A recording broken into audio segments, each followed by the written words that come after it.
नमस्कार मैत्रिणींनो, तर आज आपण शेवग्याच्या शेंगा आणि बटाटा याची भाजी बघणार आहोत। चला तर मग आता या ठिकाणी मी 3 शेवग्याच्या शेंगा घेतलेल्या आहेत आणि 2 बटाटे हे कट करून पाण्यामध्ये ठेवलेले आहेत।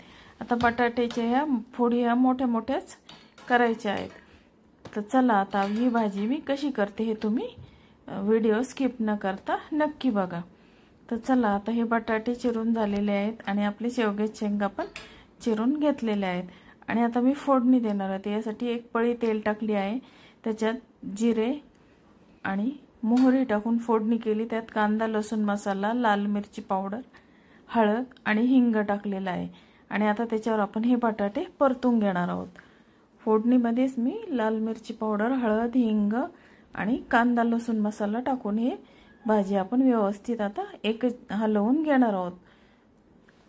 तर चला आता ही भाजी आपण 2 मिनिटं परतून घेतलेली आहे फोडणीमध्ये आणि आता आपण त्यामध्ये पाणी टाकून घेणार आहोत थोडं। आणि आता यामध्ये मी 1 ग्लासभर पाणी टाकलेलं आहे। आता हे बटाटे शिजण्यासाठी 1 ग्लास पाणी मी त्यामध्ये टाकलेलं आहे आणि आता हे झाकण ठेवून आपल्याला 10 मिनिटं शिजवायचे। आता यामध्ये मीठ टाकून घेऊया आणि नंतर झाकण ठेवून आपण हे 10 मिनिटं शिजवून घेणार आहोत। आता आपले बटाटे शिजतात तोपर्यंत आपण हे शेवग्याच्या शेंगा मी पाणी गरम केलेलं आहे आणि त्यामध्ये 1 चमचाभर मीठ टाकून हे शेवग्याच्या शेंगा आपल्याला 5 मिनिटं उकळवून घ्यायचे आहेत।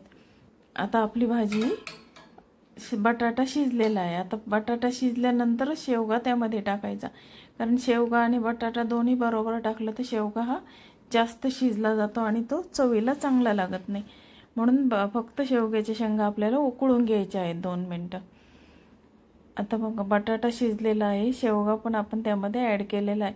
आता त्यामध्ये फक्त 1 चमचाभर शेंगादाणा कूट टाकलेला आहे मी आणि पुन्हा एकदा भाजी व्यवस्थित हलवून आपल्याला 2 मिनिटं फक्त त्याला उकळी आणायची आहे। आता याच्यावर झाकण ठेवून आपण 2 मिनिटं आता यामध्ये कोथिंबीर ॲड करूया आणि झाकण ठेवून आपण 2 मिनिटं हे उकळून घेऊया। आता हे वाफवून घेणार आहोत आपण आता त्याच्यावर झाकण ठेवून। तर आता आपली भाजी रेडी झालेली आहे। तर बघा मैत्रिणींनो, ही शेवग्याच्या शेंगा आणि बटाट्याची भाजी खाण्यासाठी खूप टेस्टी लागते। तुम्हाला जर ही रेसिपी आवडली तर माझ्या चॅनलला लाईक, शेअर आणि सबस्क्राईब जरूर करा। आता ही भाजी मी टिफिनसाठी केलेली आहे, त्याच्यामुळे त्याला रस्सा हा थोडासा कमी ठेवलेला आहे। घरी जर लागत असेल तर तुम्ही त्यामध्ये जास्त पाणी ॲड करू शकता। धन्यवाद।